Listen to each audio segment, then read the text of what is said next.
Hello बच्चों, hope you are doing well. आज जैसा कि आप स्क्रीन पे देख रहे हैं, हम क्वेश्चन प्रैक्टिस करने वाले हैं मॉलिक्यूलर बेसिस ऑफ इनहेरिटेंस का। ये वीडियो आज शूट इसलिए कर रहा हूं क्योंकि इस चैप्टर का क्वेश्चन प्रैक्टिस का बहुत रिक्वेस्ट आया है। तो चलिए विदाउट एनी डिले शुरू करते हैं question practice of molecular basis of inheritance.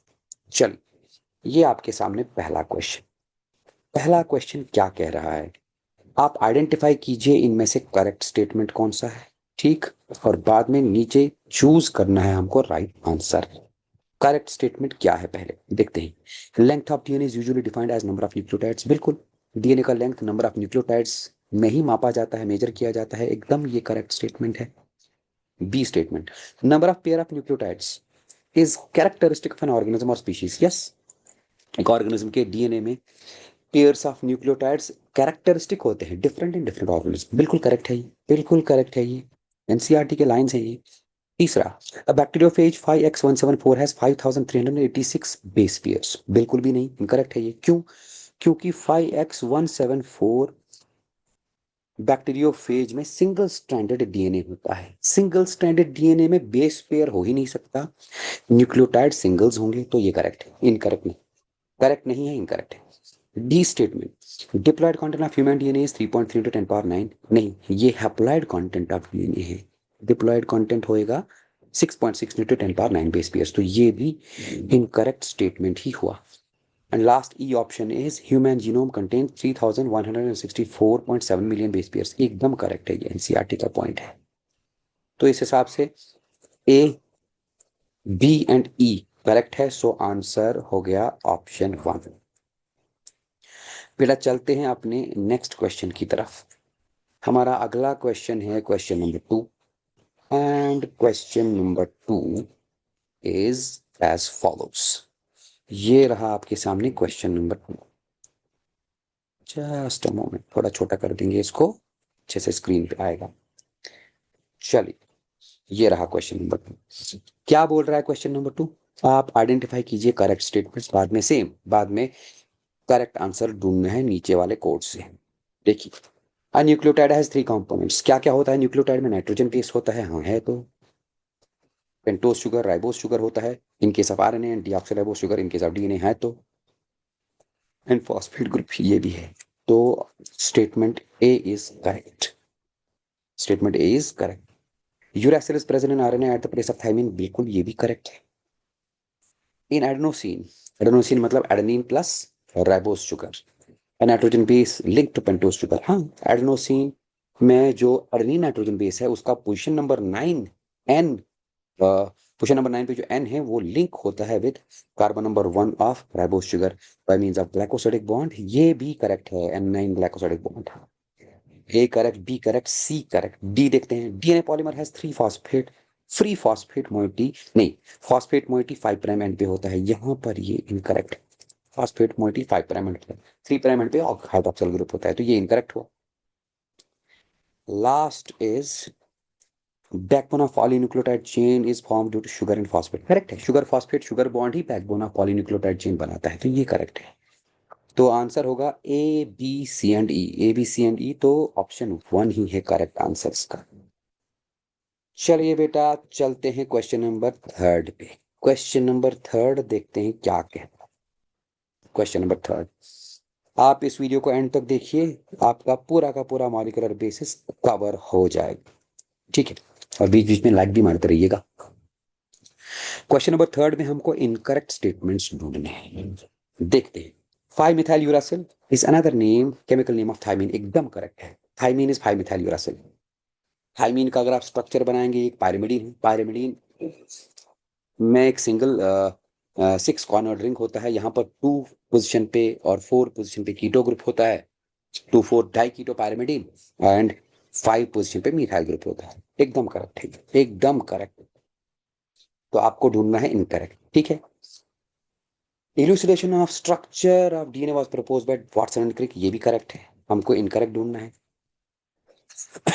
Each strand from a parental DNA acts as template for synthesis of new strand। एकदम सॉरी, अल्हम्दुलिल्लाह।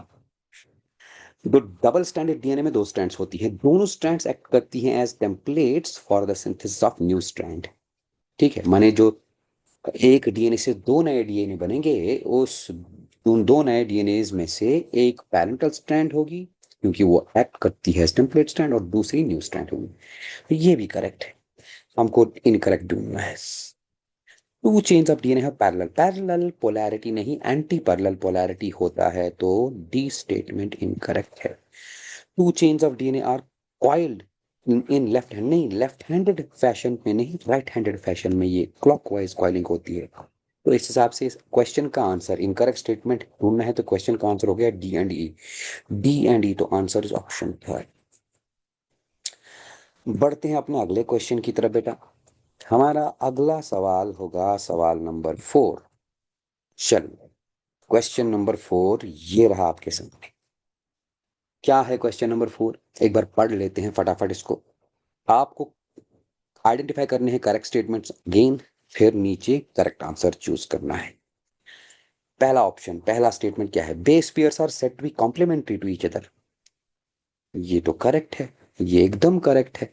हाँ, guanine is bound with cytosine with 3 hydrogen bonds, ये भी correct है।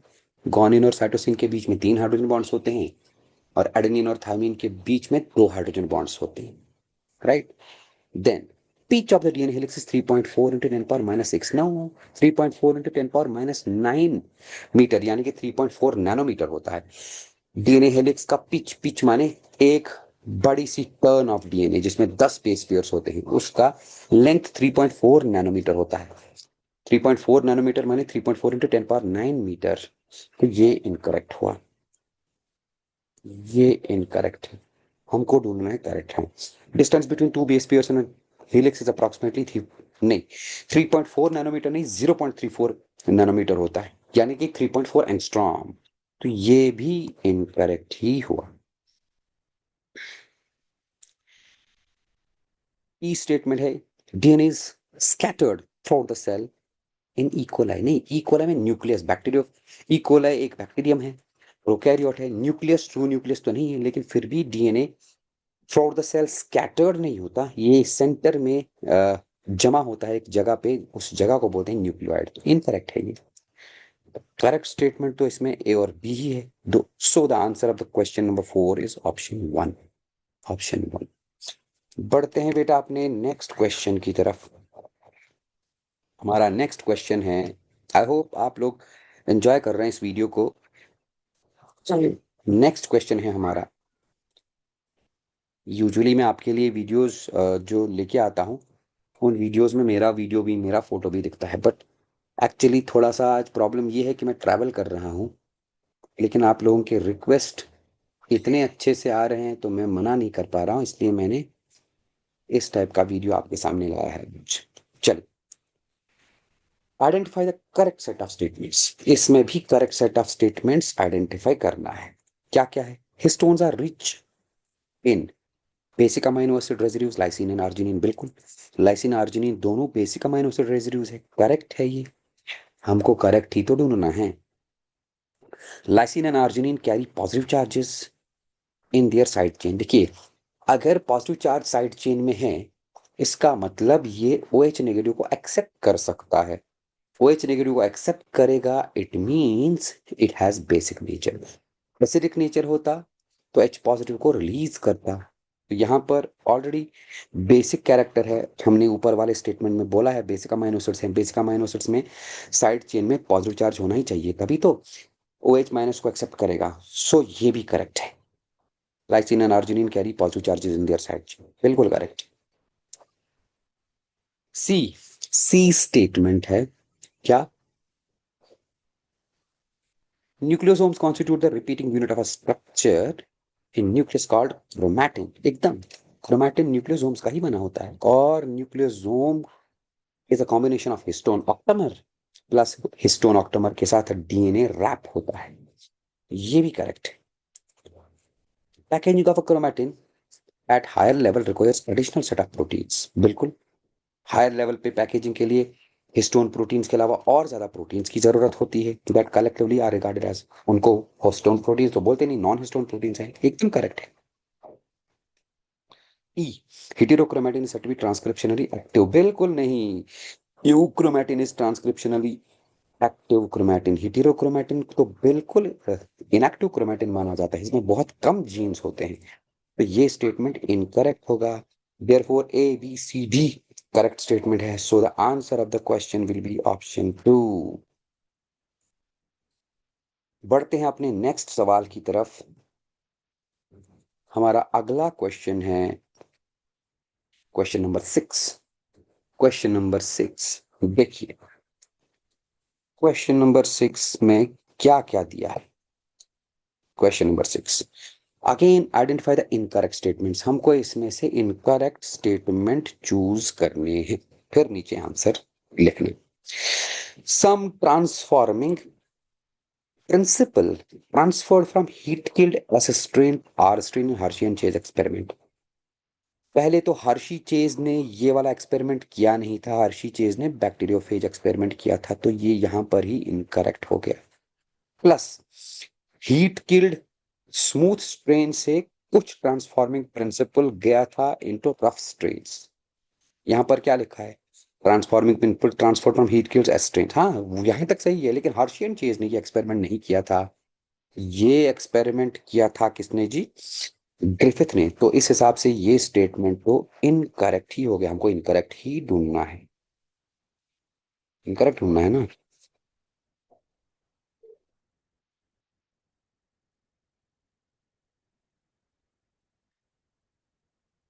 ए is incorrect.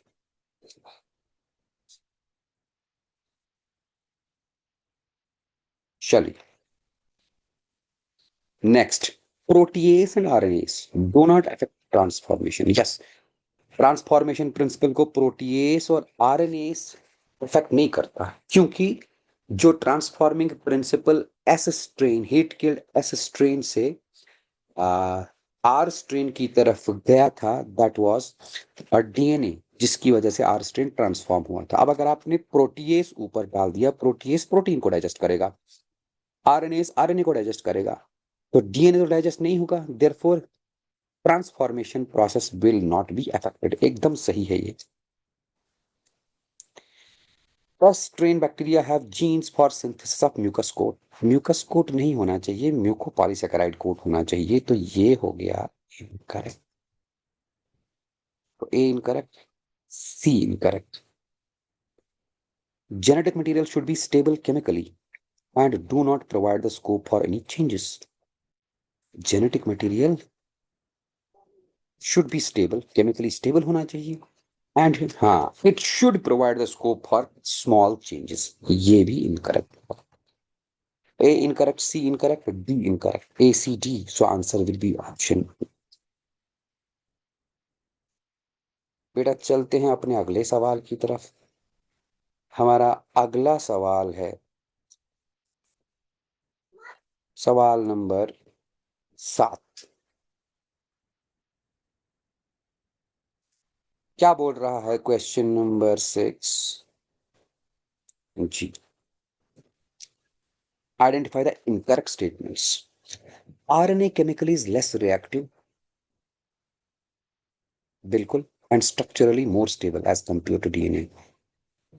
Incorrect है ये, RNA is chemically more reactive होना चाहिए एंड स्ट्रक्चरली लेस स्टेबल, बिल्कुल ये इनकरेक्ट होना चाहिए, तो इनकरेक्ट स्टेटमेंट है ये।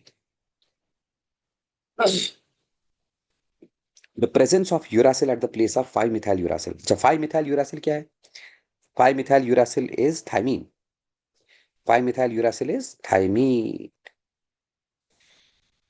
Also confer additional stability to RNA, presence of uracil, RNA में यूरासिल होता है, किसकी जगह, थाइमीन की जगह। ऑल्सो कन्फर एडिशनल नहीं, थाइमीन की वजह से एडिशनल स्टेबिलिटी आती है डीएनए में, आरएनए में थोड़ी यूरासिल से एडिशनल स्टेबिलिटी आती है, तो ये भी इनकरेक्ट है। ये स्टेटमेंट ऐसा होना चाहिए, प्रेजेंस ऑफ 5 मिथाइल यूरासिल या thymine at the place of uracil in case of DNA confer additional stability to DNA. Total ये इसने रिवर्स ही लिखा है, तो दोनों इनकरेक्ट स्टेटमेंट्स। सी स्टेटमेंट है, both DNA and RNA are able to mutate, yes of course ये correct है, दोनों में म्यूटेशन का स्कोप है। एंड डी ऑप्शन लिखा है इसने, स्टेटमेंट लिखा है, for transmission of genetic information RNA is better, yes RNA is better for genetic transfer, genetic information transfer. क्यों? डीएनए से अगर जेनेटिक इंफॉर्मेशन का ट्रांसफर होता है, पहले डीएनए से ट्रांसक्रिप्शन होता है, बनता है आरएनए, आरएनए से ट्रांसलेशन होता है, तब जाके बनता है प्रोटीन। लेकिन अगर आरएनए जेनेटिक मटेरियल है तो डायरेक्टली आरएनए से प्रोटीन की तरफ जेनेटिक इन्फॉर्मेशन आएगा, तो एक स्टेप कम हो गया ना। तो इसलिए बेटर इस हिसाब से आरएनए ही है। एनसीईआरटी में ये लाइन लिखा है।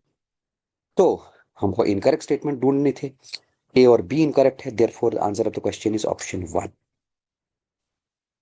चलिए बेटा, मूव करते हैं अपने अगले क्वेश्चन की तरफ। हमारा अगला सवाल है question number 8, and question number 8 ये रहा। क्वेश्चन नंबर 8 ये रहा। क्या बोल रहा है? What is the correct set of statements? पहला स्टेटमेंट है caesium chloride density gradient required to distinguish normal DNA from heavy DNA. Normal DNA from heavy DNA. Yes, density gradient से ही हमको पता चलता है। जब टेस्ट ट्यूब में दो डीएनए के बैंड्स बनते हैं, जिसका डेंसिटी ज्यादा होगा वो बैंड नीचे बनेगा, जिसका डेंसिटी कम होगा वो बैंड ऊपर बनेगा, जिसका इंटरमीडिएट डेंसिटी होगा वो बीच में बनेगा। तो ये ऑप्शन ठीक है, डेंसिटी की वजह से ही हम डीएनए को डिस्टिंग्विश कर पाते हैं। Then statement B, 15N is radioactive isotope. 15N माने N15 नाइट्रोजन का वो आइसोटोप जिसका मास नंबर 15 है। क्या ये रेडियोएक्टिव आइसोटोप है? नहीं है, हैवी आइसोटोप है, रेडियो एक्टिव नहीं है। इनकरेक्ट है। In Meselson Stahl experiment, in Meselson Stahl experiment DNA extracted after 2 generations have equal amount of hybrid and heavy DNA.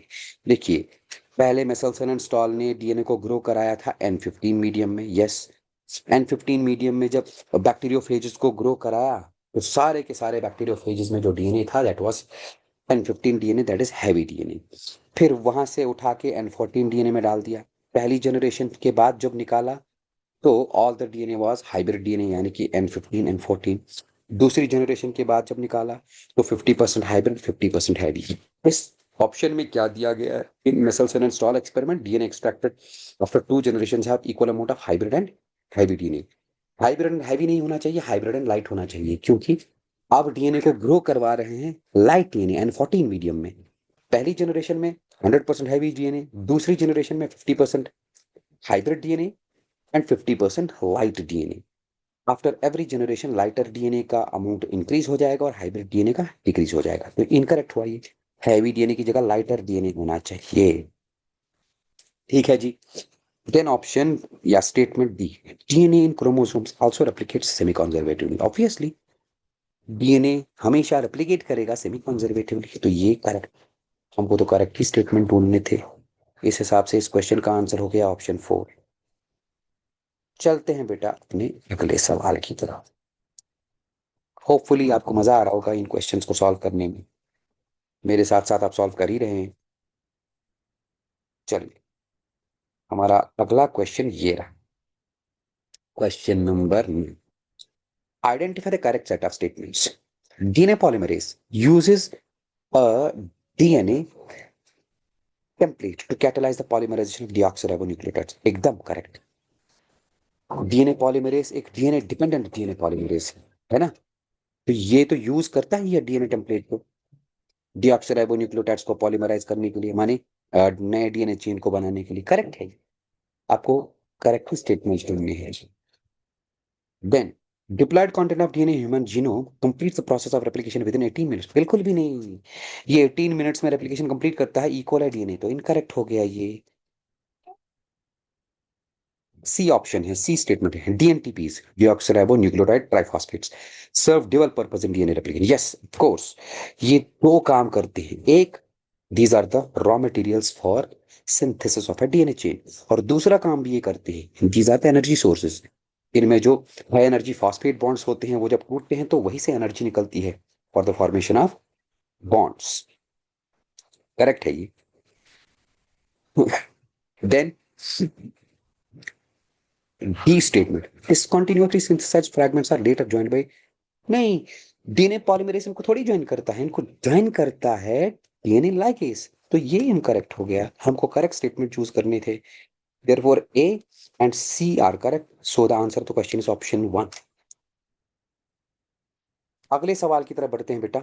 हमारा अगला सवाल होगा सवाल नंबर 10 एंड इस वीडियो ट्यूटोरियल का लास्ट क्वेश्चन।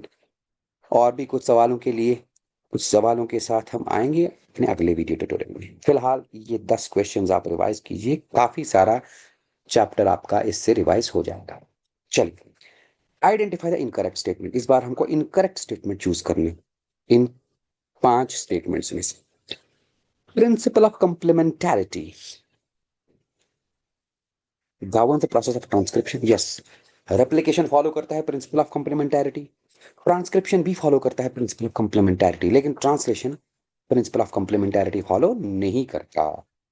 रेप्लिकेशन में एक स्ट्रैंड है तो दूसरा स्ट्रैंड बनेगा जो उसकी कंप्लीमेंट्री होगा पैरेंटल स्ट्रैंड के। ट्रांसक्रिप्शन में टेम्पलेट स्टैंड है, टेम्पलेट स्टैंड के कॉम्प्लीमेंट्री बनेगा आरएनए, कॉम्प्लीमेंट्री का रूल फॉलो होता है।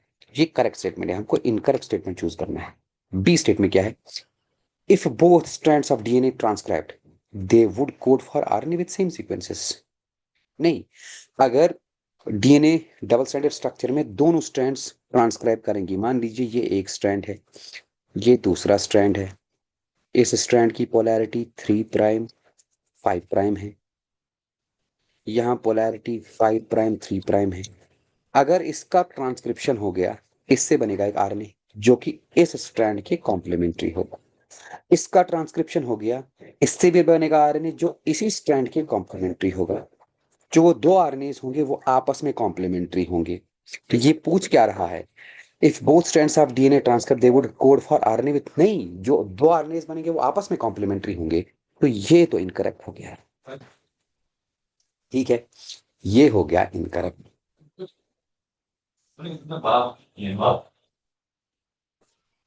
एक मिनट बता